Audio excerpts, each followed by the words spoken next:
जगमग करती एक ज्योति परम धाम से आई। धरती पर आकर उसने,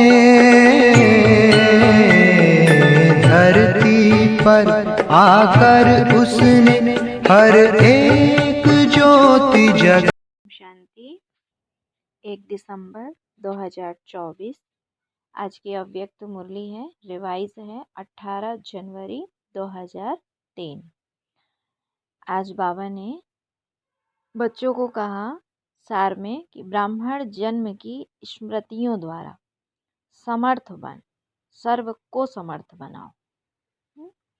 माना बाबा कह रहे हैं कि बच्चे जब से ब्राह्मण जन्म हुआ तब से लेके अब तक, माना आदि से अब तक जो कुछ भी इस ब्राह्मण जीवन में हम बच्चों ने प्राप्ति किया, माना जो कुछ भी हमें बाबा से स्मृतियों की प्राप्ति हुई, जो कुछ भी हमें आत्मिक स्मृति का सत्य स्वरूप का पता चला, तो बाबा कहते हैं उन स्मृतियों के आधार को, शक्तियों को इमर्ज कर समर्थ बन माना हर, जैसे कहते हैं ना कि बातों की स्मृति जैसे जैसे बढ़ती जाती है, पुरानी स्मृतियाँ आती जाती हैं, वैसे वैसे समर्थी भी, शक्तिशाली स्टेज भी बनती जाती है। तो बाबा कहते हैं जितना स्मृति पावरफुल होती जाएगी आदि से अब तक की, वैसे वैसे समर्थी भी बढ़ती जाएगी। बाबा ने कहा कि अपनी समर्थी के आधार से अन्य सर्व आत्माओं को भी समर्थ बनाओ, शक्तिशाली बनाओ। क्योंकि बाबा कहते हैं जब स्वयं हम समर्थ रहते हैं कोई भी कार्य को करने में, प्रैक्टिकल में, तो हमें देखकर और भी उस कार्य को करने में समर्थ हो जाते हैं। सुनते हैं मुरली को विस्तार से। ओम शांति, ओम शांति। आज चारों ओर के सर्व स्नेही बच्चों के स्नेह के मीठे मीठे याद के भिन्न भिन्न बोल, स्नेह के मोती की मालाएं बाप दादा के पास अमृत वेले से भी पहले पहुंच गई। बच्चों का स्नेह बाप दादा को भी स्नेह के सागर में समा लेता है।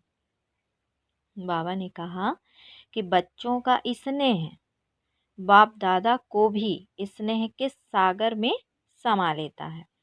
बाप दादा ने देखा कि हर एक बच्चे में स्नेह की शक्ति अटूट है।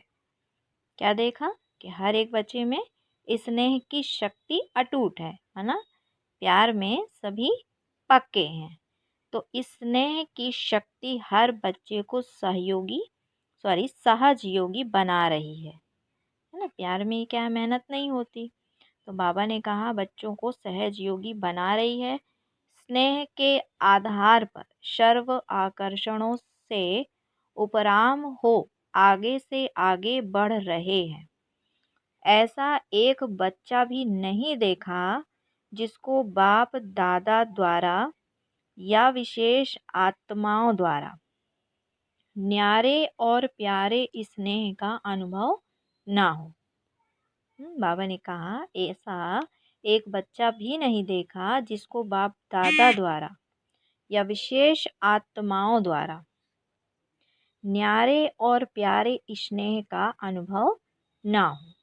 हर एक ब्राह्मण आत्मा का, ब्राह्मण जीवन का आदिकाल स्नेह की शक्ति द्वारा ही हुआ है। क्या बोला शिव बाबा ने कि हर एक ब्राह्मण आत्मा का, ब्राह्मण जीवन का आदिकाल स्नेह की शक्ति द्वारा ही हुआ है। ब्राह्मण जन्म की यह स्नेह की शक्ति वरदान बन आगे बढ़ा रही है। कौन सी शक्ति आगे बढ़ा रही है? स्नेह की शक्ति वरदान बन आगे बढ़ा रही है। तो आज का दिन विशेष बाप और बच्चों के स्नेह का दिन है। हर एक ने अपने दिल में स्नेह के मोतियों की बहुत बहुत मालाएं बाप दादा को पहनाई।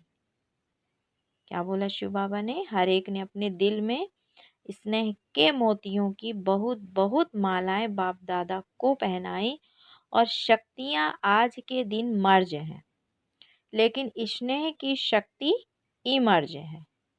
माना अंदर में जो अष्ट शक्तियाँ हैं आत्मा की, वो तो भले मर्ज हैं, लेकिन स्नेह की शक्ति इमर्ज है।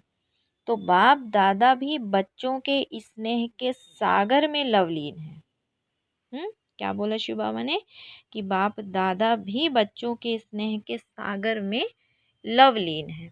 आज के दिन को स्मृति दिवस कहते हो। 18 जनवरी है ना, तो स्मृति दिवस है। तो स्मृति दिवस सिर्फ ब्रह्मा बाप के स्मृति का दिवस नहीं है। तो फिर क्या बोला बाबा ने कि सिर्फ ब्रह्मा बाप के स्मृति का दिवस नहीं है, लेकिन बाप दादा कहते हैं कि आज और सदा यह याद रहे कि बाप दादा ने ब्राह्मण जन्म लेते ही आदि से अब तक क्या क्या स्मृतियां दिलाई हैं। यह वह स्मृतियों की माला याद करो। सिर्फ ब्रह्मा बाबा को याद नहीं करना है, बल्कि बाप दादा ने ब्राह्मण जन्म लेते ही आदि से अब तक, है ना, जो भी बाबा ने कहा स्मृतियां दिलाई हैं, वह स्मृतियों की माला याद करो। बहुत बड़ी माला बन जाएगी। सबसे पहली स्मृति सबको क्या मिली? सबसे पहली स्मृति सबको क्या मिली? बाबा ने पूछा, पहला पाठ याद है ना, मैं कौन? तो इस स्मृति ने ही नया जन्म दिया, है ना। जन्मते ही बच्चों को क्या प्राप्ति हुई? सबसे पहले अपना स्व का परिचय। क्या मिला कि मैं कौन? वृत्ति, दृष्टि, स्मृति परिवर्तन कर दी है। तुरंत हुआ ना। जैसे मैं कौन का स्वमान पक्का किया, तो दृष्टि, वृत्ति, स्मृति परिवर्तन कर दी है। तो ऐसी स्मृतियां याद आते ही रूहानी खुशी की झलक नयनों में, मुख में आ ही जाती है। आप स्मृतियां याद करते और भक्त माला सिमरण करते हैं। क्या बोला शिव बाबा ने? आप स्मृतियां याद करते हैं और भक्त माला सिमरण करते हैं। मतलब जैसे जैसे आप अपने स्वरूप की, अपने स्वमान की स्मृतियों की माला फेरते हो, वैसे वैसे भक्त आपकी माला फेरते हैं। जैसे बोला ना कि भगवान ज्ञान का सागर है, प्रेम का सागर है, आनंद का सागर है, शक्ति का सागर है, गुणों का सागर है। तो भगवान के अंदर जो जो है वो हम उसको चिंतन मनन करते हैं। ऐसे ही जब हमें स्व का परिचय मिला कि हम कौन हैं, तो हम अपने दी बाप दादा के द्वारा दिए गए सोमानों की माला फेरते हैं, स्मृतियां करते हैं। तो भक्त फिर भक्ति जब करते हैं, तो हमारे कर्मों द्वारा किए गए प्रत्यक्ष कर्म को साकार रूप में, जो प्रैक्टिकल में हम कर्म करते हैं, उसकी वो माला फेरते हैं। तो भक्त माला सिमरण करते हैं, उसकी याद में माला सिमरते हैं। तो एक भी स्मृति अमृत वेले से कर्म योगी बनने समय भी बार बार याद रहे, तो स्मृति समर्थ स्वरूप बना देती है। स्मृति क्या होती है? समर्थ बना देती है। कि स्व की स्मृति अगर आप कौन है ना, तो कोई भी कार्य के असमर्थता अगर आती है जीवन में, तो बाबा ने हम बच्चों को जो स्वमान दिए हैं, उन स्वमानों को स्मृति में लाते ही वो हमें एनर्जी प्राप्त होती है ना, वो शक्ति प्राप्त होती है। उस शक्ति के आधार से हम उस कार्य को करने में समर्थ हो जाते हैं। तो बाबा हम बच्चों को कहते हैं कि स्मृति समर्थ स्वरूप बना देती है, क्योंकि जैसी स्मृति वैसी ही समर्थी स्वतः ही आती है। जैसी स्मृति वैसी ही समर्थी स्वतः ही आती है। इसीलिए आज के दिन को स्मृति दिन साथ साथ समर्थ दिन कहते हैं। स्मृति दिन और समर्थ दिन। स्मृति आएगी तो समर्थी आएगी। तो बाबा ने कहा कि ब्रह्मा बाप सामने आते ही, बाप की दृष्टि पड़ते ही आत्माओं में समर्थी आ जाती है। क्यों? क्योंकि ब्रह्मा बाप की स्मृति करना माना सत्य स्वमानों की स्मृति करना, सत्य स्वरूप की स्मृति करना। जो सत्य है वो सामने है। तो ब्रह्मा बाबा ने जो जो कर्म किए श्रीमत प्रमाण, तो वो स्मृति में मर्ज होने लगे। तो जैसे जैसे उन बाबा द्वारा किए गए कर्मयोगी जीवन की जो प्रत्यक्ष झांकी हमारे सामने इमर्ज होती है, तो उन स्मृतियों के कारण बाबा ने कहा हम आत्माओं के अंदर भी समर्थी आ जाती, शक्ति आ जाती। तो सब अनुभवी हैं, सभी अनुभवी है ना। ब्रह्मा बाबा के जीवन कहानी को सुनने के बाद, जीवन के सत्य को देखने के बाद अपने अंदर भी वो समर्थी आ जाती है। तो सभी अनुभवी है ना, चाहे साकार रूप में देखा, चाहे अव्यक्त रूप की पालना से पलते अव्यक्त स्थिति का अनुभव करते हो। आज भी बाबा के घर में जहाँ भी है, लेकिन बाबा के पालना का अनुभव सभी करते हैं। तो बाबा ने कहा कि बच्चे उस पालना से पलते अव्यक्त स्थिति का अनुभव करते हो। सेकंड में दिल से बाप दादा कहा और समर्थी स्वतः ही आ जाती है ना। किसी भी कार्य को करने की जो शक्ति है, सिर्फ मात्र एक शिव बाबा की स्मृति, बाप दादा की स्मृति से वो समर्थी आ जाती है। तो बाप ने कहा कि बच्चे इसीलिए ओ समर्थ आत्माएं, बाबा हम बच्चों को क्या बोल रहा है, ओ समर्थ आत्माएं, अब अन्य आत्माओं को अपनी समर्थी से समर्थ बनाओ। क्योंकि बाबा कहता है ना, जैसा कर्म तुम करोगे तुम्हें देख और करेंगे। तो जब हमारे में वो समर्थी दिखाई देगी उस कार्य को करने की शक्ति या अनुभव करेंगे, तो सामने वाला भी उस कार्य को करने की शक्ति स्वयं में भी अनुभव करेगा। उमंग है ना, उमंग है उमंग, असमर्थ को समर्थ बनाना है ना। बाप दादा ने देखा कि चारों ओर कमजोर आत्माओं को समर्थ बनाने का उमंग अच्छा है।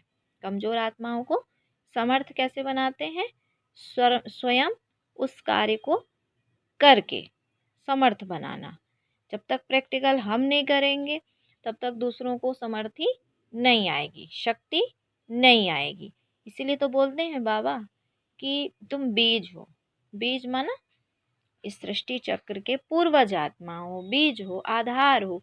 तो जब तुम आदि हो, तो आदि आत्माओं के ऊपर ही तो पूरा झाड़ डिपेंड है ना। तो बाबा कहता है कि फाउंडेशन अगर ऐसा रहेगा तो झाड़ का क्या हाल होगा। इसलिए बाबा हमको समर्थ बनाता, हर बात में हम समर्थी धारण करते जाएंगे, तो हमसे जुड़ी जो भी आत्माएं होंगी उनको भी उस कार्य को करने की समर्थी माना शक्ति आएगी। इसलिए बाबा कहता है बच्चे समर्थ बनाने का बच्चों का जो सेवा का संकल्प है वो बहुत अच्छा है, उमंग अच्छा है। शिवरात्रि के प्रोग्राम धूमधाम से बना रहे हैं। सबको उमंग है ना, जिसको उमंग है बस इस शिवरात्रि में कमाल करेंगे वह हाथ उठाओ।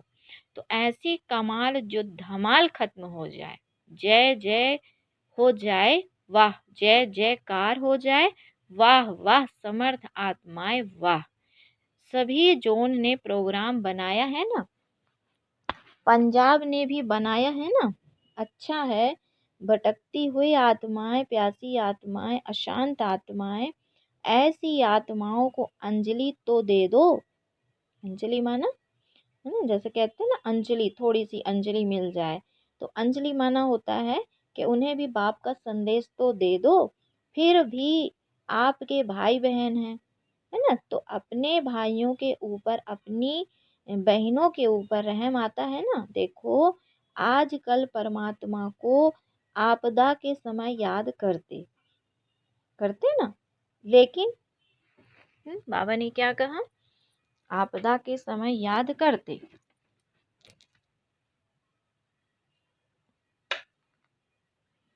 तो बाबा ने कहा कि आपदा के समय याद करते, लेकिन शक्तियों को, देवताओं में भी गणेश हैं, हनुमान हैं, और भी देवताओं को ज़्यादा याद करते हैं।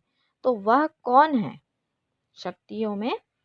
बाबा ने कहा ना कि देखो, बाबा ने क्या पूछा अभी कि बच्चे देखो आजकल परमात्मा को आपदा के समय याद करते, लेकिन शक्तियों को, देवताओं में भी गणेश हैं, हनुमान हैं, और भी देवताओं को ज़्यादा याद करते हैं। वह कौन है? तो कहा आप ही हो ना। आपको रोज याद करते हैं, पुकार रहे हैं, हे कृपालु, दयालु, रहम करो, कृपा करो, जरा भी एक सुख शांति की बूंद दे दो। सुख शांति की बूंद दे दो। कैसे? बाबा ने कहा, क्या वो सुख शांति की बूंद कैसे दे दो? बाबा ने कहा कि आप द्वारा एक बूंद के प्यासी हैं, तो दुखियों का, प्यासी आत्माओं का आवाज है, हे शक्तियां, हे देव नहीं, पहुंच रहा है ना? बाबा पूछते हैं बच्चों से कि बच्चे वो जो शक्तियों की, जो शांति की, सुख की जो बूंद मांग रहे हैं, क्योंकि बाबा कहता है ना, पानी की बूंद तो अलग हो गई है ना, ये है ज्ञान का सत्य परिचय की बूंद। उन्हें सत्य परिचय तो मिल जाए, एक बार आवाज तो उन्हें मिल जाए कि भगवान आ गया है, हमारा बाप आ गया है। तो बाबा कहते उन्हें सुख शांति की एक बूंद तो दे दो। तो हे देव नहीं, पहुंच रहा है ना? तो बाप दादा जब पुकार सुनते हैं तो शक्तियों को और देवों को याद करते हैं। तो अच्छा प्रोग्राम दादी ने बनाया है, बाबा को पसंद है। स्मृति दिवस तो सदा ही है, लेकिन फिर भी स्मृति दिवस तो बाबा ने कहा सदा ही है, क्योंकि हर दिन बाबा को याद करते हैं। लेकिन बाबा ने कहा फिर भी आज का दिन स्मृति द्वारा सर्व समर्थियां विशेष प्राप्त की, है ना? मतलब आज तो विशेष दिन इसलिए बोला क्योंकि आज समर्थियां प्राप्ति की। अब कल से शिवरात्रि तक बाप दादा चारों ओर के बच्चों को कहते हैं कि यह विशेष दिन यही लक्ष्य रखो कि ज़्यादा से ज़्यादा आत्माओं को मनसा द्वारा, वाणी द्वारा व संबंध संपर्क द्वारा किसी भी विधि से संदेश रूपी अंजलि जरूर देना है। संदेश रूपी अंजलि, अंजलि माना संदेश, परिचय, बाप का संदेश, सत्य परिचय। तो ये अंजलि जरूर देना है। अपना उल्लाहना उतार दो। बच्चे सोचते हैं अभी विनाश की डेट तो दिखाई नहीं देती है, तो कभी भी उल्लाहना पूरा कर लेंगे, लेकिन नहीं, अगर अभी से उल्लाहना पूरा नहीं करेंगे तो यह भी उल्लाहना मिलेगा कि आपने पहले क्यों नहीं बताया, हम भी कुछ तो बना देते। बाबा ने कहा कि फिर वो बच्चे क्या कहेंगे आपसे कि हम भी कुछ तो बना देते, फिर तो सिर्फ अहो प्रभु कहेंगे। इसीलिए उन्हें भी कुछ कुछ तो वर्षे की अंजलि लेने दो, उन्हों को भी कुछ समय दो। क्या बोला बाबा ने? इस समय दो, एक बूंद से भी प्यास तो बुझाओ। प्यासे के लिए एक बूंद भी बहुत महत्व वाली होती है। तो यही प्रोग्राम है ना कि कल से लेके बाप दादा भी हरी झंडी नहीं, नगाड़ा बजा रहे हैं कि आत्माओं को, हे तृप्त आत्माएं, संदेश दो। कम से कम शिवरात्रि पर बाप के बर्थडे का मुख तो मीठा करें कि हाँ, हमें संदेश मिल गया। क्या मुख मीठा करें? किस बात की खुशी अनुभव करें? कि हमें संदेश मिल गया। तो यह दिल खुश मिठाई सभी को सुनाओ, खिलाओ। साधारण शिवरात्रि नहीं मनाना, कुछ कमाल करके दिखाना। उमंग है, पहली लाइन को है, बहुत धूम मचाओ। कम से कम यह तो समझें कि शिवरात्रि का इतना बड़ा महत्व है, हमारे बाप का जन्मदिन है, सुन के खुशी तो मनाएं। बाप दादा ने देखा कि अमृत वेले मेजॉरिटी का याद और ईश्वरीय प्राप्तियों का नशा बहुत अच्छा रहता है, लेकिन बाबा ने कहा कि कर्म योगी की स्टेज में जो अमृत वेले का नशा है उससे अंतर पड़ जाता है।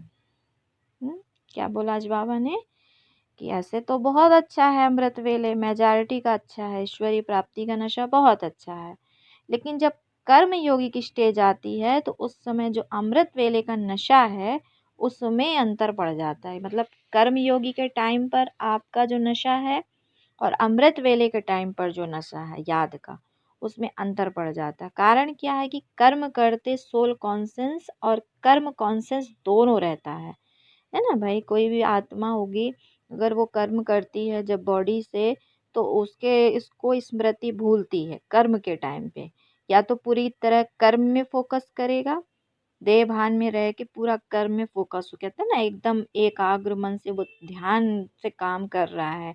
तो बाबा कहते हैं कि सोल कॉन्शियस और कर्म कॉन्शियस दोनों रहता है। इसकी विधि है कर्म करते में आत्मा कौन सी आत्मा, वह तो जानते ही हो। जो भिन्न भिन्न आत्मा के सोमान मिले हुए हैं, तो ऐसी आत्मा करावनहार होकर इन कर्मेंद्रियों द्वारा कर्म कराने वाली हूँ। यह कर्मेंद्रियां कर्मचारी हैं, लेकिन कर्मचारियों से कर्म कराने वाली मैं करावनहार हूँ, न्यारी हूँ। ये संकल्पों की माला सोमान जिसे बाबा कहते हैं, इसको बाबा कहते हैं बार बार स्मृति में लाओ, क्योंकि कर्म करते समय हम अपने सत्य स्वरूप से देह के भान में आ जाते हैं, सत्य स्वरूप से हट जाते हैं। इसी कारण से इंद्रियां बॉडी कॉन्शियस ज़्यादा हो जाती है और उसकी एनर्जी पावरफुल हो जाती है, देह भान पावरफुल हो जाता है। तो बाबा ने आज सोमान की जो विधि बताई है कि किन सोमानों में रहकर हमें कर्म करना है और अपनी इंद्रियों से कर्म कराना है, जिससे हमारी स्टेज अच्छी बने, अवस्था ऊंची जाए। तो बाबा ने कहा क्या लौकिक में भी डायरेक्टर अपने साथियों से, निमित्त सेवा करने वालों से सेवा कराते, डायरेक्शन देते, ड्यूटी बजाते भूल जाता है कि मैं डायरेक्टर हूँ, तो अपने को करावनहार शक्तिशाली आत्मा हूँ यह समझ कर कर्म कराओ। यह आत्मा और शरीर वह करा करनहार है और वह करावनहार है। यह स्मृति इमर्ज हो जाती है ना। रहनी चाहिए इमर्ज, लेकिन क्या होती है स्मृति मर्ज हो जाती है। अब आप बाबा कहते अब सबको पुराने बच्चों को मालूम है कि ब्रह्मा बाप ने शुरू शुरू में क्या अभ्यास किया। एक डायरी देखी थी ना, सारी डायरी में एक ही शब्द मैं भी। क्या शब्द था? मैं भी आत्मा, जशोदा भी आत्मा, या बच्चे भी आत्मा है, आत्मा है, आत्मा है।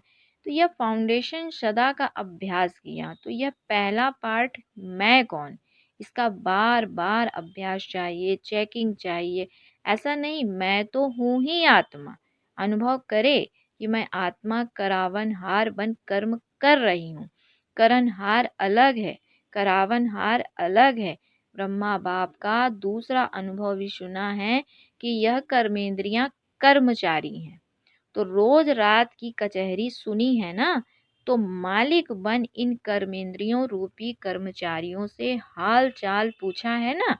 तो जैसे ब्रह्मा बाप ने यह अभ्यास फाउंडेशन बहुत पक्का किया, इसीलिए जो बच्चे लास्ट में भी साथ रहे उन्होंने क्या अनुभव किया कि बाप कार्य करते भी शरीर में होते हुए भी अशरीरी स्थिति में चलते फिरते अनुभव होता रहा।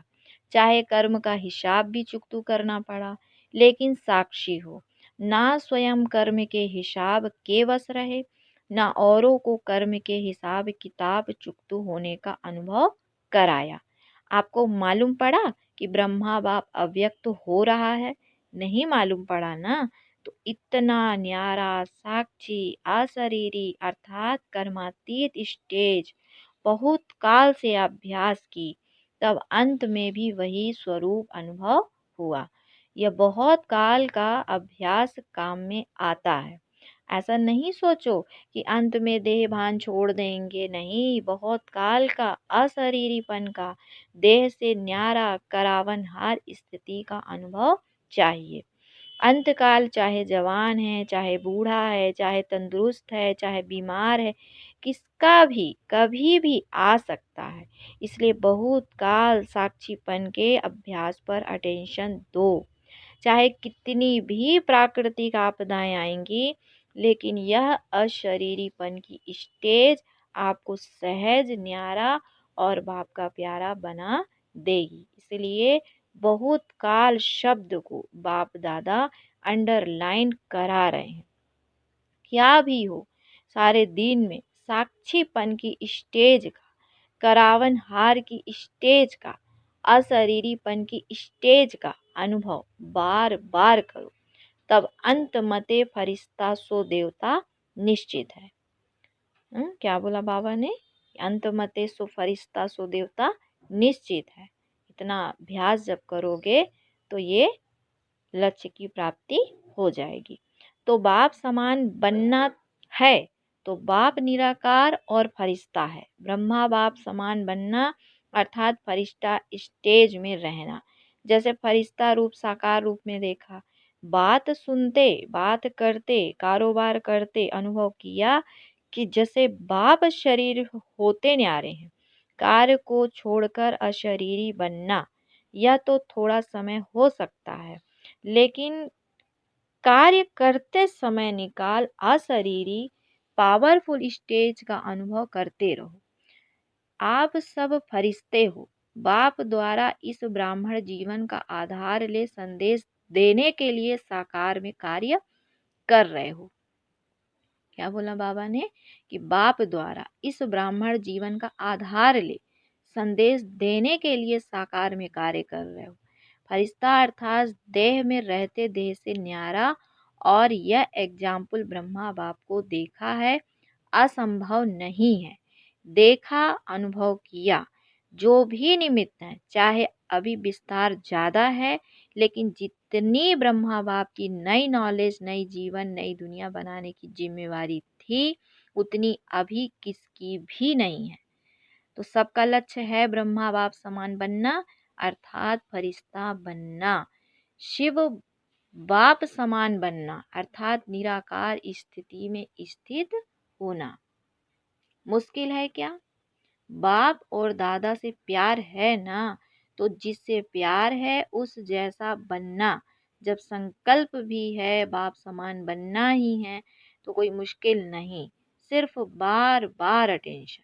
साधारण जीवन नहीं, साधारण जीवन जीने वाले बहुत हैं, बड़े बड़े कार्य करने वाले बहुत हैं, लेकिन आप जैसा कार्य आप ब्राह्मण आत्माओं के सिवाय और कोई नहीं कर सकता है। बाबा ने कहा तो आज स्मृति दिवस पर बाप दादा समानता में समीप आओ। बाप दादा समानता में समीप आओ, समीप आओ, समीप आओ का वरदान दे रहे हैं। सभी हद के किनारे, चाहे संकल्प, चाहे बोल, चाहे कर्म, संबंध, संपत्ति, कोई भी हद का किनारा, अपने मन की नैया को इन हद के किनारों से मुक्त कर दो। हद माना, हद माना क्या? हद माना ये जो शरीर है, ये सबसे बड़ा हद है ना। बाबा कहते हैं जो ये हद के किनारे लगे हैं ना, हद माना इस शरीर, जब हद को ही छोड़ दोगे तो हद से जुड़े जितने भी किनारे सब छूट जाएंगे। इसलिए हद के किनारों से मुक्त कर दो। किसको? आत्मा को। इन सब बाबा कहते अभी से जीवन में रहते मुक्त, ऐसा जीवन मुक्त का अलौकिक अनुभव बहुत काल से करो।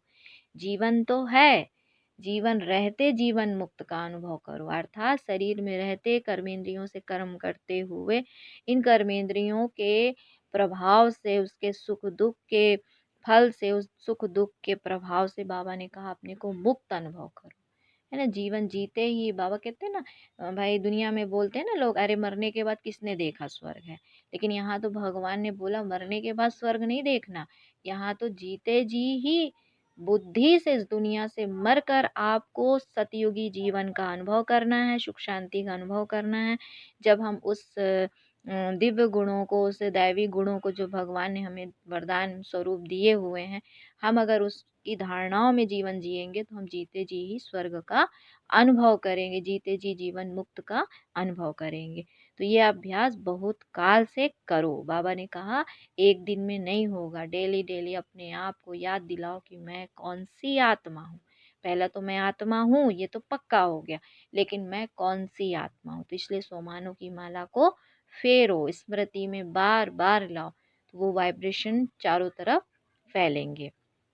अच्छा, चारों ओर के बच्चों के पत्र बहुत मिलते हैं, और मधुबन वालों की क्रोध मुक्त की रिपोर्ट समाचार भी बाप दादा के पास पहुंचा है। बाप दादा हिम्मत पर खुश है, और आगे के लिए सदा मुक्त रहने के लिए सहन शक्ति का कवच पहने रखना। तो कितना भी कोई प्रयत्न करेगा, लेकिन आप सदा सेफ रहेंगे। अर्थात सहन शक्ति एक ऐसा कवच है कि कोई कितना भी आपको हिलाए, लेकिन आप कभी क्रोधित नहीं होंगे, क्योंकि बाप दादा ने हमको एक कवच दे रखा है, सहन शक्ति का पाठ पक्का करो। तो उससे क्या होगा? क्रोध अग्नि से मुक्त रहेंगे। तो ऐसे सर्व दृढ़ संकल्पधारी सदा स्मृति स्वरूप आत्माओं को, सदा सर्व समर्थियों को, समय पर कार्य में लाने वाले विशेष आत्माओं को, सदा सर्व आत्माओं के रहमदिल आत्माओं को, सदा बाप दादा समान बनने के संकल्प को साकार रूप में लाने वाले ऐसे बहुत बहुत बहुत प्यारे और न्यारे बच्चों को बाप दादा का याद प्यार और नमस्ते। हम बच्चों का भी माता पिता बाप दादा को याद प्यार, गुड मॉर्निंग और नमस्ते। फिर बाबा ने डबल फॉरेनर्स से बात किया। बाबा बोले कि डबल फॉरेनर्स को डबल नशा है। क्यों डबल नशा है? क्योंकि समझते हैं कि हम भी जैसे बाप दूर देश के हैं ना, तो हम भी दूर देश से आए हैं। बाप दादा ने डबल विदेशी बच्चों की एक विशेषता देखी है कि दीप से दीप जगाते हुए अनेक देशों में बाप दादा के जगे हुए दीपकों की दीपावली मना दी है। डबल विदेशियों को संदेश देने का शौक अच्छा है ना, हद की दिवाली नहीं मनाई, आत्माओं के अंदर ज्ञान योग की ज्योति जलाकर सच्ची सच्ची दिवाली मनाई। इस बात की बाबा ने विदेशी भाई बहनों को, विदेशी जो बच्चे हैं बाबा के, उनके मुबारक दी। बाबा ने कहा हर ग्रुप में बाप दादा ने देखा 35-40 देशों के होते हैं। मुबारक हो, सदा स्वयं भी उड़ते रहो और फरिश्ते बन करके उड़ते उड़ते संदेश देते रहो। अच्छा है आप 35 देश वालों को बाप दादा नहीं देख रहा है और भी देश वालों को आपके साथ देख रहे हैं, तो नंबर 1 बाप समान बनने वाले हो ना, नंबर 1 की नंबर वार बनने वाले हो। क्या पूछा बाबा ने, नंबर 1 बनेंगे कि नंबर वार बनेंगे? क्या नंबर 1? नंबर वार नहीं, नंबर 1 बनना है, अर्थात हर समय विन करने वाले। जो विन करते हैं वह 1 होते हैं और जो गिरते उठते रहते हैं उनको क्या बोलते हैं, नंबर 1। तो ऐसे हो ना, अच्छा बहुत अच्छा, विजयी हैं और सदा विजयी रहने वाले। अच्छा, और सभी को जहाँ जहाँ जाओ वहाँ यह स्मृति दिलाना कि सभी डबल फॉरेनर्स को 1 नंबर बनना है। अच्छा, बाप दादा सभी माताओं को, गौपाल की प्यारी माताओं को बहुत बहुत दिल से याद प्यार दे रहे हैं। और पांडव चाहे यूथ हों चाहे प्रवृत्ति वाले हों, पांडव सदा पांडवपति के साथ ही रहे हैं, ऐसे साथी पांडवों को भी बाप दादा बहुत बहुत याद प्यार दे रहे हैं। दादी जी से आज के दिन क्या याद आता है? बिल पावर्स मिली ना, बिल पावर्स का वरदान है, बहुत अच्छा पाठ बजाया है, इसकी मुबारक है। सभी की दुआएं आपको बहुत हैं, आपको देख करके ही सभी खुश हो जाते हैं, बोलो या नहीं बोलो। आपको कुछ होता है ना, कुछ होता है ना, तो सब ऐसे समझते हैं हमको हो रहा है। इतना प्यार है सभी का, हमारा भी सबसे बहुत प्यार है।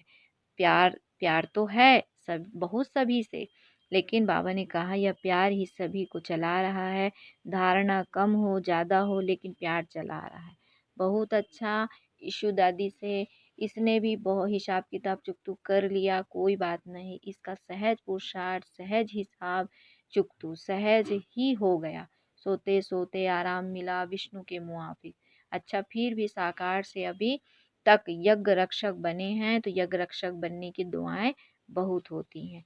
सभी दादियाँ बाप दादा के बहुत बहुत समीप हैं, सभी रत्न हैं और सबको दादियों का मूल्य है। संगठन भी अच्छा है। आप दादियों के संगठन ने इतने वर्ष यज्ञ की रक्षा की है और करते रहेंगे। यह एकता सभी सफलता का आधार है। बाबा बीच बीच में बाबा बीच में बाबा बीच में है। बाप को बीच में रखा है, यह अटेंशन बहुत अच्छा दिया है ना। बाबा कहते हैं ना, बाबा को हमेशा अपने साथ रखो। तो अच्छा, सभी ठीक हैं। फिर आज बाबा ने बच्चों को वरदान दिया, सर्व संबंधों से एक बाप को अपना साथी बनाने वाले सहज पुरुषार्थी भव। सर्व संबंधों से एक बाप को अपना साथी बनाने वाले सहज पुरुषार्थी भव। डिटेल है कि बाप स्वयं सर्व संबंधों से साथ निभाने की ऑफर करते हैं। जैसा समय वैसा संबंध से बाप के साथ रहो और साथी बनाओ। जहाँ सदा साथ भी है और साथी भी है, वहाँ कोई मुश्किल हो नहीं सकता। जब कभी अपने को अकेला अनुभव करो तो उस समय बाप के बिंदु रूप को याद नहीं करो। प्राप्तियों की लिस्ट सामने लाओ। भिन्न भिन्न समय के रमणीक अनुभव की कहानियां स्मृति में लाओ। सर्व संबंधों के रस का अनुभव करो तो मेहनत समाप्त हो जाएगी और सहज पुरुषार्थी बन जाएंगे। फिर बाबा ने आज स्लोगन में बोला कि बहुरूपी बन माया के बहुरूपों को परख लो तो मास्टर मायापति बन जाएंगे। क्या बोला शिव बाबा ने कि बहुरूपी बन माया के बहुरूपों को परख लो तो मास्टर मायापति बन जाएंगे। मायापति कैसे बनेंगे? जब उसके बहुरूपों को परख लोगे। क्या बनोगे? मायापति। अच्छा, ओम शांति, ओम शांति। शुक्रिया बाबा, शुक्रिया।